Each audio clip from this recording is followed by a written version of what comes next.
here talking to Jimmy and Katie from the short comedy Dog Park. It's been nominated at Festival in Nice. Congratulations. Thank you very Welcome. much. Thank you. Thank you. Thank you. Good to see you. And you. And if you could start by introducing yourselves and the connection to the film, and then who would like to tell me a brief synopsis? Sure. My name is Katie Enright. I am the producer and director of Dog Park. I am Jimmy Gadd. I was her assistant director and editor of Dog Park. Yes. And Dog Park is a short romantic comedy about two people that meet at a dog park, but neither of them have dogs. Thank you. First question, you're an actress as well? Yes. So you could have cast yourself in this film? Yes. Did it cross your mind, and what if it did, why didn't you do it?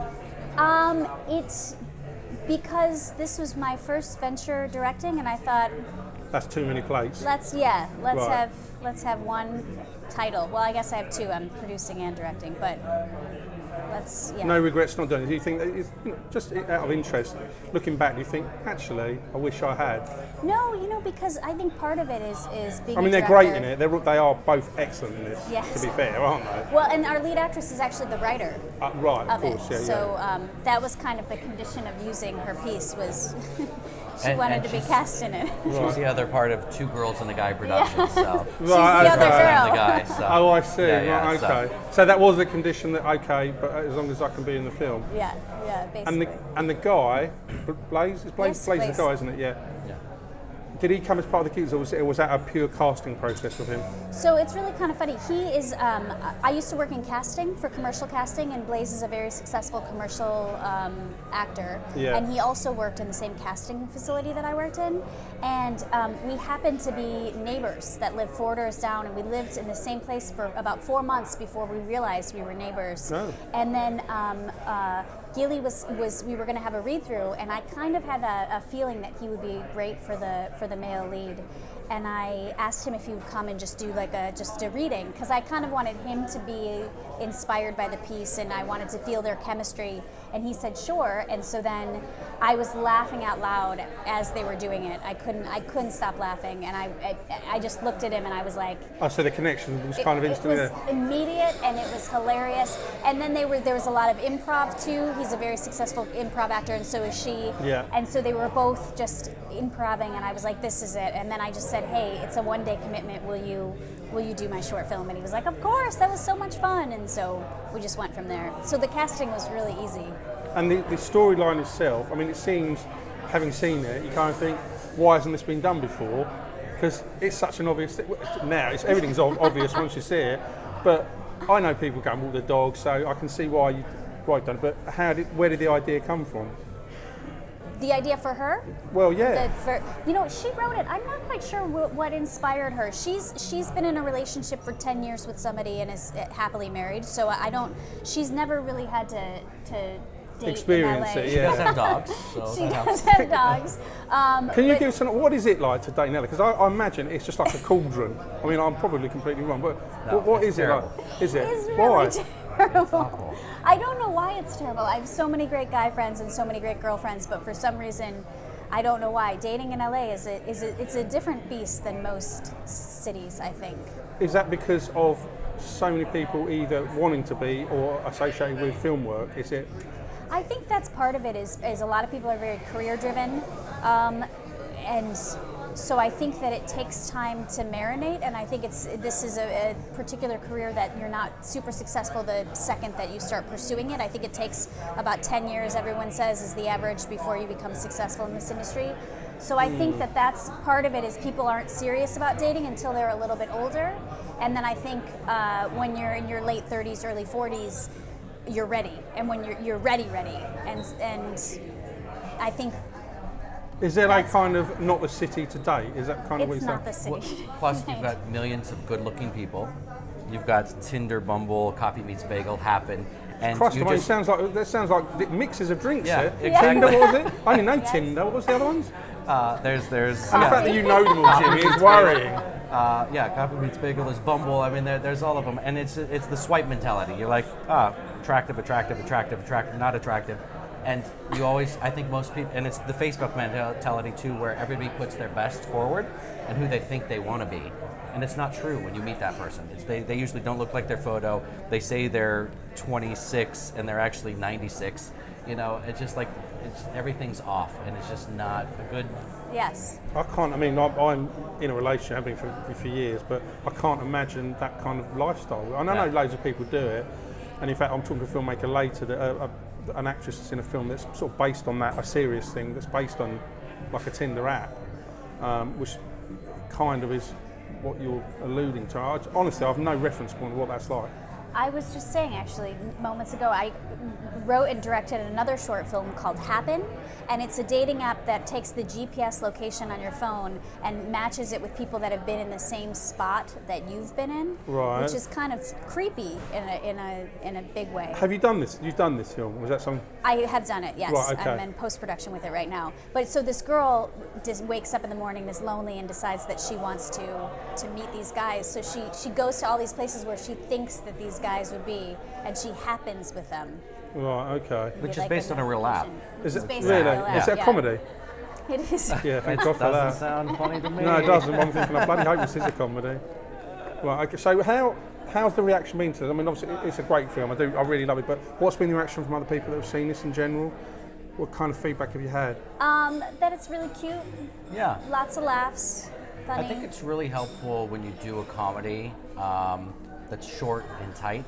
And, you know, Katie's done a great job. And I have to say, just because, you know, I supported her through the process, that you see a lot of first-time filmmakers, you know, not get it. But I think because she's so smart in what she does and her acting and everything, and that she's also, you know, been a part of the Warner Brothers directing program, she knows a level of quality that a lot of people don't get to experience. And so for this, I mean, you'd think this is like her 10th film. Yeah, it's really well made. Thank you. Yeah, it's really Thank you well very made. much. Yeah. Thank you. I mean, I don't know if you could transition this to be, or if you ever thought about being a feature, but I guess it's so tightly knit, and everything's done. I don't know if you thought about that, and if you did, could you make it any better than it is? We were just talking about that. We're actually, literally just talking about that. Right. And go on. What are you thinking? And that's definitely something we're pursuing. Right, Yeah, okay. I mean, I think with any story you can take it so many different directions. You know, she could start it out with like the dating apps and somebody having a failed dating relationship and taking it to the dog park and going from there, or you could take it in so many things and make it like those movies, you know, Must Love Dogs and different things, and have that cute, you know, romantic genre comedy, you know, aspect too. So Yeah. Yeah. I suppose, does the story exist? Or is that just an idea in the head at the moment? It's not currently written, Right. but it's yeah. But we've got a great but it's- screenwriter, Yeah. so we'll have her the other pump it girl. out. There she goes. Can I ask you both about this Warner Brothers director? Because I think, Jimmy, you're a graduate of that as well, Yes, I aren't am, you? yeah. So how do you get into that? How tough is it to get into that? And how tough is it to go through that? It's very tough. That's actually how we met. Right. I was an actor in the program, and Jimmy was going through it as a director. And to get in, the requirements are that a showrunner has to give you an episode. It has to greenlight you directing an episode of their TV show, Christ. which is Like nearly impossible. Yeah. I mean, very difficult. A lot of times, what will happen is a very successful editor that has been on the show for 6 years or something, or 4 years or whatever, the showrunner will say, I want to give you an episode of TV, and so they can enter the program and kind of be guaranteed an episode. So you didn't have to go through that kind of thing, but So- even so, it can't have been easy. I didn't actually go through the program. I kind of did it a little bit of a sneaky way. I was an actor in it for 3 years, and then I read the book that the heads of the program wrote, and I was really inspired with directing, and so I asked them if I could be their assistant, and they said sure. And so I did all the work as the assistant, but then I also did the work that they assigned to the directors. Right. And so during lunch, I would go up to them and I would be like, hey, so this is how I would shot list it. This is what I would do. What do you have any feedback on that? And they would either say that was great, continue on your way, or they would give me feedback and have me, a better way to do something. So I very unofficially did the program. But you can't do it that way now, is that right? No, I'm doing it again this year. I am actually missing the first week by being here. Right. So I'm their assistant again, and then probably what'll happen is I'll make another short film in June or July, and then I'll apply to the program and see if I can get in. But as I said, to apply means a showrunner has to say yes, I will give you an episode. So you've still got to do that. Eventually, you've got to hope and rely that someone's going to give you that opportunity. Yes. And what kind of? Sorry, I was going to ask you, Jim, if you went for what did you go for? Because you've actually done the whole program. I did the program, yeah. And you know, the short that I've talked to you about, Bound for Greatness, that helped me get into the program because I'd done 6-7 shorts before, and I just needed something more current. But then again, me getting into the program was much different because it was basically the first official year of the program, and so they didn't have those boundaries in terms of having to have those relationships. But I was lucky because I already worked on a Warner Brothers show, and I had the support of a showrunner. So if they had been in effect, I could have, gotten on to direct and gotten into the program because of that. So. And is it possible to explain? I mean, it's a bit of a stupid question because I can see massive advantages doing it. But can you explain why it's advantageous to do this program? Does it open certain doors? It's amazing. I mean, it's really, really amazing. They've changed the program a little bit since Jimmy has done it, but now I don't know if I'm actually supposed to say this or not, so I hope this is okay to say, but they literally go through day one of prep is your first day of class all the way to filming. So they give you the ins and outs of being a television director, which is such a unique beast that a lot of people that have been directing features or commercials, it's just a very different experience. With features, you have so much time to do everything. You can think about things for months. Whereas for television shows, sometimes if it's a show that's behind schedule, you can get the episode, days before you're about to shoot. Right. Sometimes, the day of, there'll be some kind of change or correction, or it's just so quickly, so fast-paced. Yeah, and you have to be keen on knowing what the series is about, how they shoot. If you're doing, for instance, you were shooting this set, you quickly look and you think, okay, we need a shot of all three of them, so we'll put the camera back there. We probably want a shot of Steve. Let's make it a dirty over, so we'll put the camera between us here, so you get a little bit of her shoulder and mine right to you, and then same back over to us, and you quickly know that's the bare minimum I need. So let's start with that. Let's see, I'll talk to my assistant director, and you've got to move, and you can't spend a lot of time, or you might, romance it in a movie, and you might come around slowly and push in, do some fun things with it to make it more visually stimulating. But sometimes timing doesn't.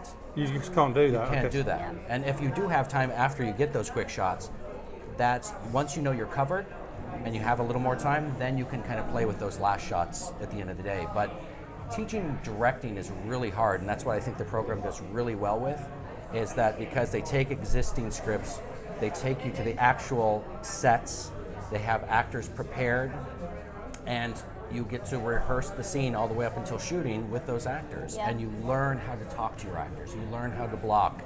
And then after you block the scene, you might say, okay, it's a set of three of us, we put the camera there, but then the directing instructor, Bethany Rooney or Mary Lou Belli, will say, what if you did it this way? And it just helps you think, oh, I didn't think that could be a problem. Right, that might okay. tie me into the corner. So that's the best way to teach directing, because otherwise all you do is you just kind of shadow and you observe, and that's great, but And it's also really interesting because you're in a classroom with 12 other very accomplished directors who are brilliant at what they do, and you learn there's no right way, and it's so inspiring to see a scene, and everyone shoots it literally 12 different ways, and everyone does it 12 different things, and some things you're like, I wouldn't have never thought of that, and that's brilliant, but that kind of sticks in your head, so the next time you're directing something, you can think like, wait, that was really cool. Yeah, I want to do that. Or And do you think, because it's all very much going as it is within the UK with like Netflix and the video on demand, and it is skewing the market, but do you think in a good way or bad way? How's it changing things? I think for us as directors, I think it's great because there's so much content out there. And everybody's trying to have their own voice, Netflix voice, Amazon voice. Now you've got Luc Besson with his Black Pills that just launched, and they're doing a lot. So you've got a lot of different venues where you can just, as a director, go out, and they're looking for you to be original. So where will it end up? I think it's just whoever has, can keep the funding going. That's where it's going. But at the moment, everything's diversified and it's great. So I think over the next 5-10 years, it's perfect for us to jump in and do whatever we want. Is it true that, I find this hard to believe, so that's the reason I'm asking this question, but it's been suggested by a couple of filmmakers, not here, but previously, that if you work hard enough, you'll always find work in LA. Do you think that's true, or that? Because I find that hard to believe. But I guess what well, I think they would, because I queried and I said, what, behind in front of the camera? They were like, yeah, there's always enough work if you look hard enough. But I don't know, is that true? I haven't got a clue, that's what I'm asking. Well, I'll speak from my side of things. If you work hard enough and you get noticed because you're a hard worker, then those people that notice you, they're the people, because they have the doors open, they'll help you get to where you need to be. Right, okay. So it's who you know first, and then it's what you know. But once you get into that position, you have to work hard to kind of show that you're reliable. But it's really who you know. You got to know. Yes, and you always have to work hard. Yeah. But you can't just work hard. You have to work hard and make sure you're working with the right people. Right. Yeah. Would you agree with what that? he says. Yeah, no, I mean, especially in coming up from an acting background, it's just the sheer number of people that are pursuing the same thing that you're pursuing is really what's difficult about it. There's a commercial that I recently booked, and I was talking to the casting director, and they called back 120 people, and they cast 5 people. And you're involved in that? And I was cast in it. I was Right, lucky enough brilliant. to be cast in it. But 120. they had 500 people at the initial audition, and they had about 5,600 people that were submitted. So when you think about those odds, 1 in 5,600. That's really what's incredible. difficult is just the sheer number of people pursuing it is very difficult. So that's why, I mean, there's other work to. That's it's just hard. Yeah. It's just a tough industry that a lot of people want to be part of. And go on, sorry. No, I was just going to say, and that's why she's smart to also pursue the directing side, because she's seen all those elements, and then if she does want to continue, which I'm sure she is going to pursue her directing, I mean not her directing, her acting, she can do her acting through her directing when she feels like she's comfortable enough to direct others and herself in that role. And you create your own content. Yeah, you have to create. You have to be a content creator to stay alive. You do. And this day and age you do. And because of what we were just saying, there's so many avenues in which you can create your own content, even if it's just a YouTube channel. You know, I have friends that do that have become super successful from that and make lots and lots of money doing that. Yeah, there's a girl here, I think, what's her name, who's done Making Olivia. I think she's kind of into all that gig. Yeah, absolutely. And I can, when you speak to her about her background, you can understand why she's taken that road. Yeah. She's like done photography and writing, big into the writing now, and like the YouTube kind of start. And I suppose the great thing is, it's basically zero outlay, isn't it? Yeah. You've got to have the right concept and the right idea to keep people's interest. But you know, a director told me years ago that I met at Sundance Film Festival, said if you really want to practice the art and get known, you just keep doing. So get a group of friends. One weekend you shoot something, the next weekend you edit it, and then the next weekend after that you shoot something else, and you just keep this cycle going. Now, that's a pretty rapid cycle, but I understand the concept is just the more you do, you know, you work with a group of people, you think, the next one, I wish I did that, I'll do that on the next one. You just keep building and growing as a filmmaker. Fantastic. So that's it. Hey, thank you very much. Is that painless? Yes. That's very great. Very much so. Wonderful. Thanks for Thanks, that. Steve. Thanks as Thank you always, very mate. much.